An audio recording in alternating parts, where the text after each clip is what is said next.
Me nisjen e sezonit turistik veror 2026, Drejtoria Vendore për Kufirin dhe Migracionin Vlorë, e cila e shtrin jurisdiksionin në 183 km vijë kufitare bregdetare dhe 62 km kufi toksor të gjelbër, duke e pozicionuar atë si një nga drejtoritë me ngarkesën dhe dinamikën më të lartë operacionale në vend. Ka ndërmarrë dhe po zbaton një sër masash konkrete për garantimin e rendit dhe sigurisë publike, menaxhimin e flukseve në pikat e kalimit kufitar, si dhe rritjen e sigurisë në zonat turistike bregdetare dhe toksore. Drejtori i Drejtorisë Vendore për Kufirin dhe Migracionin Vlorë, kryekomisar Arbër Zemani, prezantoi masat gjatë një komunikimi me gazetarët këtë të hënë.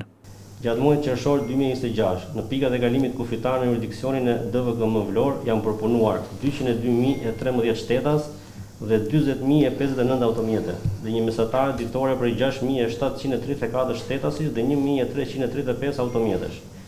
Nga shërbimet e portit të Vlorës, portit të Sarandës dhe pikës e kalimit kufitar Qafbot, janë përpunuar në hyrje 78.456 shtetas të huaj, ose 3.2% më shumë se gjatë muajit qershor të vitit 2025.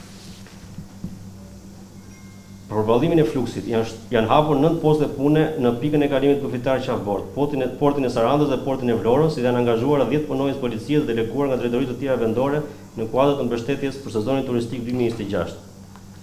Gjithashtu, po përfundon instalimi i sistemeve dhe pajisjeve të reja teknologjike, të cilat do të rrisin ndjeshëm shpejtësinë e përpunimit të shtetasve dhe mjeteve, duke garantuar njëkohësisht standardet më të larta të sigurisë kufitare. Për garantimin e sigurisë kufitare dhe menaxhimin efektiv të sezonit turistik, është siguruar mbulimi i të gjitha zonave bregdetare gjatë gjithë sezonit turistik veror 2026. Gjithashtu, po kryhet monitorimi vazhdueshëm nga toka dhe ajri nëpërmjet dronëve. Çdo shkelje që cënon sigurinë e pushuesve trajtohet me tolerancë zero dhe në përputhje me legjislacionin në fuqi. Nga shërbimet në jurisdiksionin e DVKM Vlorë është regjistruar një fluks i lartë i mjeteve turistike lundruese në të gjithë vijën bregdetare. Gjithsej janë kontrolluar 1.555 mjete lundruese me prezencë intensive në Triport, Sarandë dhe Dërmi. Për gjatë vijës bregdetare nga gjiri i Vlorës deri në Port të Palermo shtrihen rreth 21 gjire natyrore, zona të izoluara dhe të vështira për akses, të cilat kërkojnë kujdes intensiv dhe patrullim të vazhdueshëm nga mjetet detare. Gjatë muajit qershor 2026 janë realizuar 9 raste të dhënies së ndihmës në det, ku janë asistuar gjithsej 31 shtetas, kryesisht të huaj, por edhe shqiptar, si dhe 6 mjete lundruese. Gjatë muajit qershor, vëmendje e veçantë është kushtuar sigurisë detare dhe sigurisë së pushuesve në plazh. Në këtë kuadër, nga njësia policore detare dhe policia kufitare, janë bllokuar 66 mjete lundruese, janë vendosur 68 masa administrative me vlerë totale 2.700.000 lekë. Për shkelje të perimetrit të sigurisë në det, mungesës dokumentacionit në bord, mungesës regjistrimit të pronësisë së mjetit brenda afatit, tejkalim të numrit të lejuar të personave në bord, qëndrim ose lundrim në ujërat e brendshme për te afatit 18 mujor, si dhe lundrim pa certifikatin e operatorit turistik.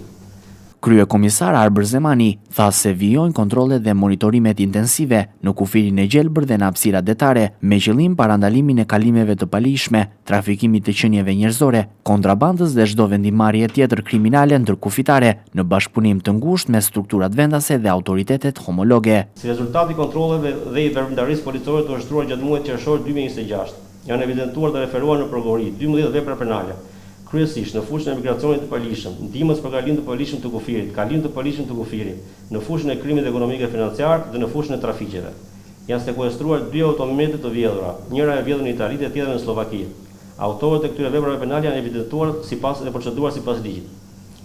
Policia kufitare ka gjithashtu detyrën kontrollin e territorit kufitar për parandalimin dhe kultivimit të bimëve narkotike dhe trafikimit të rrethave narkotike. Në këtë kuadër janë realizuar gjithsej 145 kontrolle dhe kontrolle në ambiente të hapura dhe të mbyllura. Ndërkohë Zemani ka dhe një apel për drejtuesit e mjeteve lundruese gjatë këtij sezoni turistik. Dhe si përfundim, një apel për të gjithë përdoruesit e mjeteve lundruese, është shumë e rëndësishme që gjatë lundrimit për gjatë sezonit turistik të qëndrojnë larg perimetrit të sigurisë dhe në ato gjire të veçuara në zona të thella, siç e përmenda më sipër, ku perimetri i sigurisë mungon pasi nuk janë stacione plazhi. Nëse ka plazhistë që bëjnë plazh pushues, i lutem të qëndroni sa më larg bregut. Faleminderit.